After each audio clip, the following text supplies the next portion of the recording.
The wind, a razor across the frozen plains, drove sleet like tiny barbs into Ilara's exposed face. Her shawl, thin and ragged, offered little solace against the biting chill that had settled deep in her bones, a cold that mirrored the hollow ache in her belly. Beside her, Finn, her eldest, stumbled, his small hand clenching hers with a desperate strength that belied his 8 years. On her other hip, Tom, barely 5, was a dead weight, his breath a shallow mist against her neck. They had walked for 2 days since the last scraps of dried meat ran out, since the last shelter, a crumbling lean-to, had offered its meager protection. Now, there was only the vast, unforgiving expanse of white and the looming shadow of the isolated ranch house on the rise, a place spoken of in hushed, fearful whispers in the town they'd fled. Silas Blackwood's land. A man as harsh and barren as the country he claimed, they said. A man who tolerated no trespassers. But desperation was a brutal master, more fearsome than any recluse. She reached the weathered porch, the wood groaning under her worn boots. The door was heavy, dark timber, unadorned. She raised a trembling fist and knocked, the sound swallowed by the wind's howl. For a long moment, there was nothing. Then, the scrape of a bolt, and the door opened a crack. A sliver of a man appeared, tall and gaunt, his face etched with lines that spoke of solitude and sorrow. His eyes, the color of a winter sky, were hard, unreadable. He did not speak. Ilara's voice, when it came, was a ragged whisper, torn from a throat raw with cold and fear. "Master," she began, the word tasting like ash, a relic of a life she thought she'd escaped, yet here it was, dredged up by ultimate need. "My sons. They are starving." She pulled the shawl tighter around Tom, whose small, pale face was visible. Finn looked up at the man, his gaze wide but defiant. "Please," she choked out, the shame a burning tide. "Use me however you must. But feed them." The silence stretched, taut and agonizing. The man's eyes flickered from her face to the boys, then back to her. He saw the chapped lips, the sunken eyes, the tremor that racked her thin frame. He saw the frost clinging to Finn's eyelashes, the limp exhaustion of the smaller child. The wind shrieked, pressing them against the door. Still, he did not speak. Then, with a slow, deliberate movement, he pulled the door wider. He stepped back, a silent invitation into the dim warmth beyond. Ilara hesitated, a lifetime of caution warring with the primal urge to save her children. His gaze remained steady, impassive. She took a step, then another, crossing the threshold into a sparsely furnished room dominated by a large stone hearth where a low fire glowed. The air smelled of wood smoke and something else, something old and settled, like dust and disuse. Silas Blackwood closed the door, the sound shutting out the storm's fury. He gestured towards the fire. "Sit," he said, his voice a low rumble, like stones shifting. It was the first word he'd uttered. Ilara sank to the rough-hewn floor near the hearth, carefully settling Tom beside her. Finn huddled close, shivering. Silas moved to a corner, ladling something from a pot suspended over the embers. He returned with 2 wooden bowls of stew and a hunk of dark bread. He placed them on the floor before her and the boys. He did not watch them eat, but turned his back, staring into the flames. The stew was thin, mostly broth and a few vegetables, but it was hot. Ilara broke off small pieces of bread, soaking them in the broth for Tom, whose eyes fluttered open weakly. Finn ate slowly at first, then with a growing urgency, his small hands clutching the bowl. Ilara waited until they had taken their first few mouthfuls before allowing herself a sip. It scalded her tongue, but the warmth spread through her, a fragile promise. When the bowls were empty, Silas took them without a word. He pointed to a narrow door. "There. A room." For them he looked at her. I knew. He laid a few more logs on the fire, the flames leaping higher, casting dancing shadows on the rough walls. He did not ask her name. He did not ask where she came from. He did not acknowledge her desperate offer. He had simply fed her children. He had offered shelter. The wind still battered the cabin, but inside, a fragile quiet had fallen. Ilara watched him, this silent, gaunt man. His face, in the firelight, was stark, all angles and shadows. She saw no kindness there, not in the conventional sense. But there was no cruelty either. Only a profound, unyielding stillness. He had given them a reprieve. For how long, she did not know. But for tonight, her sons were warm. They were fed. She drew her boys closer, the weight of their small bodies a comfort. The shame still lingered, a cold stone in her gut, but a tiny flicker of something else had ignited, a desperate, fragile hope. He did not speak again that night. He merely existed, a silent sentinel by the fire, mending a piece of leather tack with slow, methodical movements of his calloused hands. The first days passed in a haze of exhaustion and a slowly receding fear. Silas Blackwood remained a creature of routine and silence. He rose before dawn, the scrape of his boots on the wooden floor the first sound Elara would hear. He would tend the fire, then venture out into the grey light to care for his few animals, a pair of draft horses, a milk cow, a scattering of chickens. He left food on the rough-hewn table, porridge, sometimes a piece of dried meat, fresh milk still warm in a pail. He never spoke unless a word was absolutely necessary. Woodpile needs tending, a water bucket is low. His pronouncements were facts, not requests, yet Elara found herself rising to meet them, a silent agreement passing between them. The room he had given them was small, tucked at the back of the cabin. It held a narrow cot and a pile of thick, coarse blankets. It had likely been a storage room, or perhaps, long ago, a child's room. There was a faint, almost imperceptible scent of lavender and old wool, a ghost of forgotten domesticity. Elara and the boys shared the cot, their bodies huddled together for warmth and comfort. Tom remained weak, sleeping most of the time, his small face pale against the dark wool of the blankets. Finn, however, began to revive. The terror in his eyes slowly faded, replaced by a watchful curiosity. He would sit by the small, grime-streaked window, watching Silas move about the yard, his small brow furrowed in concentration. Elara herself moved like a shadow, tentative and wary. She kept the small room tidy, swept the main cabin's floor with a worn broom she found, and washed their few clothes in a basin of icy water fetched from the well. She did these things without being asked, driven by an instinct to contribute, to lessen the burden of their presence. Each action was a question, a plea for continued sufferance. Silas observed her, his gaze missing nothing, but he offered no comment, no sign of approval or disapproval. His silence was a heavy blanket, sometimes unnerving, sometimes strangely comforting. It was a silence that did not demand, that did not judge. It simply was. One morning, she found a needle and thread laid out on the table beside a torn shirt belonging to Finn. The fabric was rough, mended many times before. She picked it up, her fingers, clumsy from disuse and cold, fumbling with the needle. She sat by the fire, the rhythmic pull of the thread a small anchor in the vast sea of uncertainty. Silas entered, stamping snow from his boots. He glanced at her, at the mending in her hands, and then looked away. He did not acknowledge the act, but later, when Finn wore the mended shirt, his small face brightened. He touched the neat stitches, a silent thanks. The boys were her world. Their slow return to strength was her focus. Tom began to take a little more food, his eyes clearing. Finn started to explore the confines of the cabin, his movements still cautious but no longer tinged with outright fear. He found a small, roughly carved wooden horse tucked away on a high shelf, its paint faded, one leg chipped. He brought it to Silas, holding it out wordlessly. Silas took it, turned it over in his large hands. For a moment, Elara saw a flicker of something in his eyes, a shadow of an old pain, so fleeting she almost doubted she'd seen it. He took a small knife from his belt and, with a few deft movements, smoothed the chipped leg, restoring its balance. He handed it back to Finn.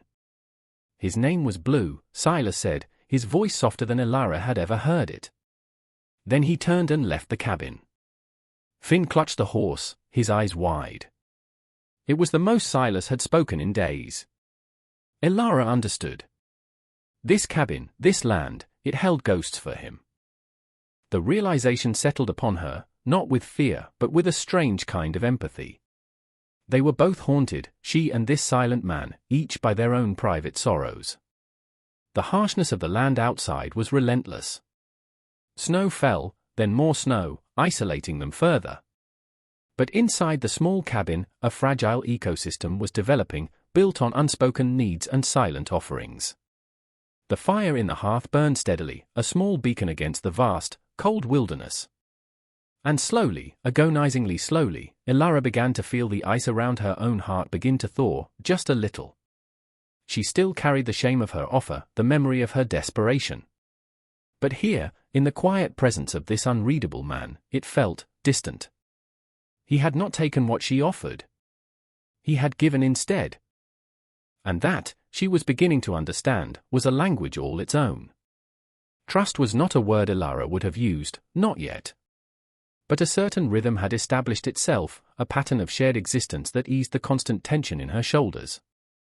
She learned the sounds of the cabin, the sigh of the wind in the chimney, the creak of the floorboards under Silas's heavy tread, the soft murmur of the fire. She learned to anticipate his needs, the refilling of the wood box, the mending of a torn glove, the quiet setting out of a mug for the bitter chicory brew he drank each morning. He, in turn, seemed to anticipate theirs. Extra blankets appeared on particularly cold nights. A small sack of dried apples was left on the table, a treat for the boys. Once, he returned from his trapline with a plump rabbit, and the stew that night was rich and sustaining. He taught Finn how to set simple snares for snowshoe hares near the woodline, his instructions brief, demonstrated more than spoken. Finn, eager and quick to learn, took to the task with a seriousness that made Ilara's heart ache with a mixture of pride and sorrow. He was too young for such burdens, yet he bore them with a quiet dignity. Tom, too, was showing more life. He would venture from their small room, his initial timidity giving way to a cautious exploration of the main cabin. He'd sit by the fire, watching the flames, the carved horse Silas had mended clutched in his small hand. Ilara began to mend more than just clothes.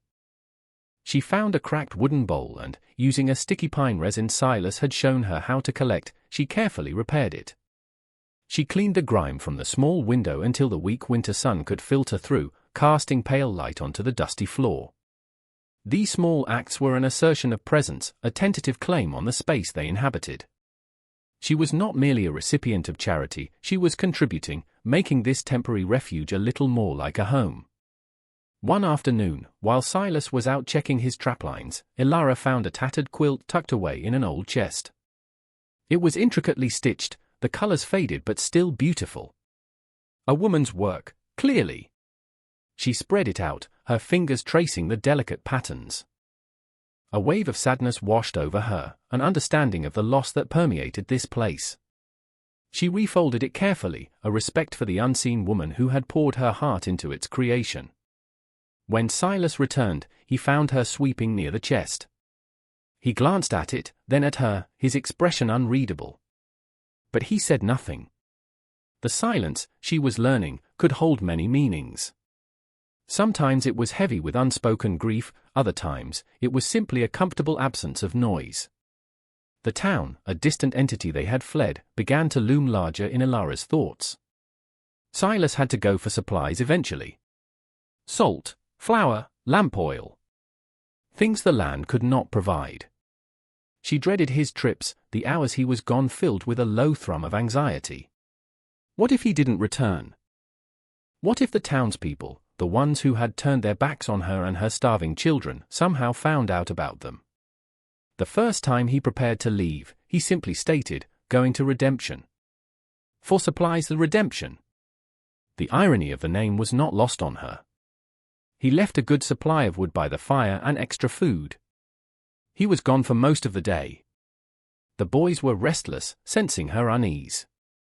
When the sound of his horses finally reached them, a profound relief washed over Ilara, so potent it surprised her. He returned with sacks of flour and beans, a slab of salt pork, and a small tin of coffee, a luxury. He also brought a length of sturdy blue wool fabric. He placed it on the table without a word. Ilara looked at it, then at him. He was already turning away, tending to his horses. The fabric was enough for a new dress for her, perhaps even a small shirt for one of the boys. It was a practical gift, like all his others, yet it felt like something more. An acknowledgement. a provision for a future that extended beyond the next meal. Later that week, as a fierce blizzard raged outside, trapping them indoors, Ilara began to cut and sew the blue wool. The boys played quietly by the fire with a carved horse and a collection of smooth stones. Silas sat at the table, sharpening his knives, the scrape of steel on stone a rhythmic counterpoint to the howling wind. In these moments, the cabin felt like a small, fortified island in a sea of white fury. A fragile peace had settled. It was a peace born of shared hardship and unspoken understandings, a peace as real and tangible as the warmth from the hearth. Ilara knew it was precarious, that the outside world with its judgments and cruelties still existed. But for now, within these four walls, under the silent guardianship of Silas Blackwood, they were safe. And she was slowly, carefully, mending not just fabric, but the tattered edges of her own broken spirit. The thaw came slowly, first in drips from the eaves, then in muddy rivulets snaking through the snow. With the changing season came a subtle shift in the cabin's atmosphere. The oppressive weight of winter lifted, replaced by a cautious optimism, as fragile as the first green shoots pushing through the thawing earth. Silas spent more time outdoors, preparing the small plot of land behind the cabin for planting. Finn, now stronger and more confident, often trailed after him, mimicking his movements, asking quiet questions that Silas answered with his characteristic brevity. Tom, too, ventured further, his laughter, rare and precious, occasionally echoing in the yard as he chased butterflies or played with a stray kitten that had adopted the barn. Ilara found herself humming as she worked, a forgotten melody from a life before hardship. She tended a small herb garden Silas had helped her start, the scent of thyme and rosemary a welcome freshness. The blue dress, painstakingly stitched, was now her daily attire, a symbol of her quiet resilience. But the world beyond the ranch encroached. Silas's trips to Redemption became more frequent as supplies for planting were needed. And with each trip, Ilara felt a familiar knot of anxiety tighten. He never spoke of what transpired in town, but sometimes he returned with a deeper furrow in his brow, his silence heavier than usual. One evening, he returned later than expected. There was a dark bruise high on his cheekbone, stark against his weathered skin. Ilara's heart lurched. He offered no explanation, simply stabled his horses and came inside, his movements stiff. She heated water, found a clean cloth. Wordlessly, she approached him where he sat by the fire, staring into the flames. He flinched slightly as she reached for his face, but then held still, his gaze fixed on the fire as she gently cleaned the cut above the bruise. "What happened?" she finally whispered, her voice barely audible. He was silent for a long moment. Then, town talk, his voice was flat. "Mrs. Gable." And the preacher, Ilara's blood ran cold. Mrs. Gable, the town's foremost gossip, whose sharp tongue could flay a reputation in minutes. Preacher Davies, a man whose piety was matched only by his rigid judgment. "They know?" she asked, her breath catching. "They suspect," Silas corrected, his eyes meeting hers for a brief, intense moment. "A woman. Children." At my place he looked away. "They don't like what they don't understand." Ilara felt a chill deeper than any winter wind. She knew that look, the self-righteous gleam in the eyes of those who believed they held moral authority. She had seen it directed at her when her husband died, leaving her destitute. She had seen it when she'd begged for help, only to be met with suspicion and scorn. "What did they say?" she pressed, needing to know the shape of the threat. "Asked questions. About you. About the boys." He paused. "Said a decent woman wouldn't be living with a man like me." A muscle twitched in his jaw. "Said I should turn you out. Or they would see to it." Ilara's hand, holding the cloth, trembled. "Turn them out? Back to the cold, the hunger?" The thought was unbearable. "What did you do?" "Told them it was my land. My business." He touched his cheek. Gable's eldest son thought to argue the point further. Ilara closed her eyes. He had fought for them. This silent, solitary man had taken a blow for her sons. The shame she had carried for so long, the shame of her initial desperate offer, began to transform, morphing into a fierce, protective gratitude. "They will come here," she said, a certainty in her voice. "They won't let it be." Silas nodded slowly, his gaze still on the fire. Likely he picked up a poker, shifted a log. The flames flared, illuminating the stark lines of his face. He looked older, tired, but his jaw was set with a familiar stubbornness. "This place is ours now," Elara said, the words surprising her with their conviction. She looked around the small cabin, at the mended curtains, the clean-swept floor, the neatly stacked firewood. It wasn't just his anymore. They had woven their lives, however temporarily, into the fabric of this place. He looked at her then, a long, searching look. He saw not the desperate, broken woman who had arrived at his door months ago, but someone stronger, someone who had found a measure of peace and was prepared to defend it. He gave a single, curt nod. The unspoken understanding between them deepened, solidified by the shared threat. The quiet defiance that had characterized their existence was now hardening into a more overt resolve. The spring air might be gentle, but a storm was brewing, a human storm driven by prejudice and fear. And they would face it together. The confrontation came on a bright Sunday morning, the air still cool but carrying the promise of summer's warmth. Elara was kneading dough, the rhythmic motion a comfort, while Finn practiced his letters on a slate Silas had fashioned, and Tom chased dust motes dancing in the sunbeams slanting through the clean window. The sound of approaching horses, too many to be Silas returning from a short errand, shattered the peace. Elara's hand stilled. Finn looked up, his eyes wide. Silas, who had been oiling a harness by the door, straightened slowly, his face grim. He stepped outside. Elara wiped her hands on her apron, her heart hammering. She ushered the boys into their small room. "Stay here." "Be quiet," she whispered, her voice surprisingly steady. Then, she followed Silas onto the porch. A small group of men, 6 in all, had reined in their horses at the edge of the yard. Preacher Davies, his Bible clutched in one hand, sat stiffly on his mount at the front. Beside him, a burly man Elara recognized as Hiram Gable, Mrs. Gable's husband, his face set in a scowl. The others were townsfolk, their expressions a mixture of curiosity and grim self-righteousness. "Blackwood," Preacher Davies called out, his voice carrying clearly in the still air. "We've come on a matter of Christian duty." Silas stood, unmoving, his hands loose at his sides. He did not speak. His silence seemed to unnerve the preacher, who shifted in his saddle. "It has come to our attention, Blackwood, that you are harboring a woman of questionable repute." And her children. His gaze flicked towards Elara, dismissive and condemning. "This is a decent community. We cannot abide such arrangements." "This is my land," Silas said, his voice low and even, yet carrying an unmistakable note of warning. "What happens on it is my concern. It becomes our concern, Blackwood, when it offends public morality," Gable interjected, his voice harsh. "We've heard the stories. A lone woman, living with you. It ain't right." Elara felt a surge of cold anger. "Stories. Gossip spun from ignorance and malice." She stepped forward, standing beside Silas, her head held high. The movement drew their attention. Preacher Davies looked down his nose at her.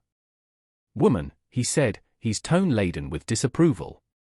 "You should be ashamed, living in sin, bringing your children into such a situation.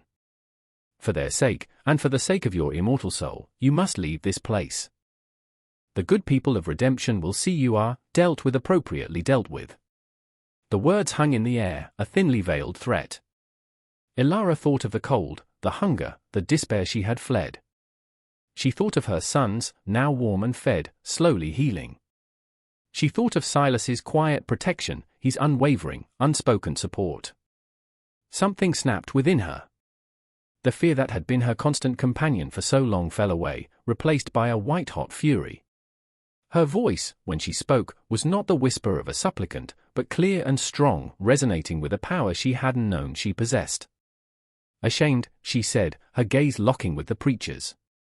"I was ashamed when my sons were starving, preacher, while your church doors remained closed to us. I was ashamed when the good people of redemption turned their backs, offering platitudes instead of bread." A hush fell over the men. Even Gable looked momentarily taken aback. This man, Ilara continued, her hand gesturing toward Silas, who remained still as granite beside her, took us in. He fed my starving children. He gave us shelter when no one else would. He asked for nothing in return. He mended my son's toy. He gave me cloth for a dress. He showed us kindness when all we had known was cruelty. Her voice trembled now, not with fear, but with the force of her emotion. You speak of sin? What sin is greater than letting children starve? What morality allows you to condemn a man for an act of basic human decency? Preacher Davies's face flushed a dull red. He is not your husband. It is an affront to God. God sees the heart, preacher, Ilara retorted, her voice ringing with conviction. And I see more godliness in this silent man's actions than in all your loud pronouncements. She turned to Silas, her eyes meeting his. For the first time, she saw something other than stoicism in his gaze. A flicker of surprise, perhaps, and something akin to pride. He gave the slightest of nods, an affirmation that strengthened her resolve. We are not leaving, she stated, turning back to the stunned townsman. This is our home now. We have built a life here, however small. If you try to force us out, you will have to contend with more than just Mr. Blackwood. Finn, drawn by the raised voices, appeared in the doorway, Tom peeking out from behind him. Finn's small face was set in a miniature version of Silas's determined expression. He stepped onto the porch, positioning himself slightly in front of Ilara. The sight of the boy, small but defiant, seemed to momentarily disarm the men. Preacher Davies sputtered, "This is an outrage. An affront to common decency." But his voice lacked its earlier conviction. The other men shifted uneasily, their gazes dropping. They had come expecting a cowering woman and a belligerent recluse. They found instead a fiercely protective mother who spoke with the clarity of truth, and a silent man whose quiet strength seemed more formidable than any bluster. Silas finally spoke, his voice cutting through the tension. "You've said your piece, preacher. Now leave my land." There was no anger in his tone, just an unyielding finality. He took a step forward. The horses sidestepped nervously. Gable looked at Silas, then at Ilara, then at the determined face of young Finn. He grumbled something under his breath but made no move. Preacher Davies, his face a mask of thwarted righteousness, tugged on his reins. "You will regret this, Blackwood. The Lord will not be mocked." He turned his horse, and the others, looking relieved, followed suit. They rode away, not in triumph, but in a kind of sullen retreat. Ilara watched them go, her body trembling with the aftermath of the confrontation. Her legs felt weak. Silas's hand came to rest briefly on her shoulder, a rare gesture of comfort and solidarity. "They'll be back," she whispered, the fight draining out of her. "Maybe," Silas said, his gaze on the retreating riders. "But today, you spoke. They heard you." He looked at her, truly looked at her, and for the first time, the faintest hint of a smile touched his lips. "You found your voice, Ilara." She had. And in finding it, she had defended not just her family, but their right to peace, their right to exist. The sun climbed higher, bathing the small ranch in its warm light. The threat had not vanished, but something fundamental had shifted. They had faced the judgment of the outside world, and they had stood their ground, together. A new, defiant peace settled over the land, earned not given, and all the more precious for it. Inside the cabin, Tom had retrieved the carved wooden horse, holding it up for Finn to see, his childish chatter filling the quiet space once more. Life, fragile but resilient, went on. Months passed. The heat of summer gave way to the crisp, golden days of autumn. The small garden Ilara had tended yielded a modest but welcome harvest of potatoes, beans, and squash. Finn grew taller, his shoulders broadening, his quiet competence a source of constant pride for Ilara. Tom, chubber-cheeked and boisterous, filled the cabin with a joyful energy it hadn't known in years, perhaps ever. The town of Redemption kept its distance. There were still whispers, Ilara was sure, and wary glances when Silas made his infrequent trips for supplies. But no one came to the ranch again. The stand they had taken that Sunday morning had left its mark. The The story of the silent recluse and the defiant woman had likely taken on a life of its own, perhaps even earning them a grudging respect in some quarters, or at least a decision that they were more trouble than they were worth. Ilara found a quiet rhythm to her days. She baked bread, the scent filling the cabin. She mended clothes, her stitches neat and strong. She taught the boys their letters and numbers, her voice patient and kind. She learned to read the nuances of Silas's silences, to understand the subtle shifts in his mood from the set of his jaw or the look in his eyes. He remained a man of few words, but his actions spoke volumes. He repaired the leaky roof of the barn, built stronger fences, and ensured their woodpile was always high against the coming winter. He taught Finn to track and hunt with a small bow he crafted, and sometimes he would sit by the fire in the evenings, carving intricate little animals for Tom from scraps of wood. He never spoke of his past, of the wife and child whose ghosts lingered in a lavender-scented chest and the name of a carved horse. But Ilara saw the way he watched her sons, a tenderness in his gaze that belied his gruff exterior. She understood that in protecting her and her children, he was perhaps mending something broken within himself, atoning for a loss he could never voice. One cool evening, as the first hint of winter touched the air, Ilara sat by the fire, darning one of Finn's socks.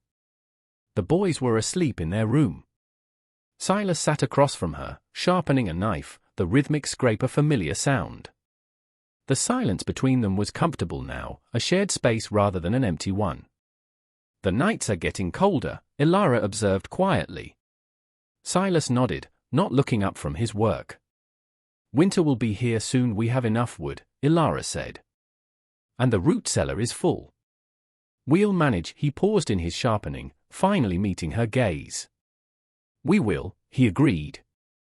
There was a quiet certainty in his voice. He set the knife and whetstone aside. He reached into his pocket and pulled out something small, holding it out to her. It was a small, intricately carved bird, fashioned from a pale wood, its wings slightly spread as if in mid-flight. Ilara took it, her fingers tracing its smooth contours. It was beautiful, delicate yet strong. "For you," he said, his voice a low rumble. "A marsh wren. They sing even when the storm's coming." Ilara looked at him, her heart full. It wasn't just a carving, it was a symbol of their shared resilience, of the beauty they had found amidst hardship. "Thank you, Silas," she said, her voice soft. "It's beautiful." He simply nodded, a faint warmth in his eyes, then picked up his knife again. But the air between them had shifted, charged with an unspoken emotion. They were not just a man, a woman, and two children sheltering from the storm. They were a family, forged in the crucible of desperation and defiance, bound by shared silences and quiet acts of love. The land around them, once a symbol of isolation and harshness, now felt like a sanctuary.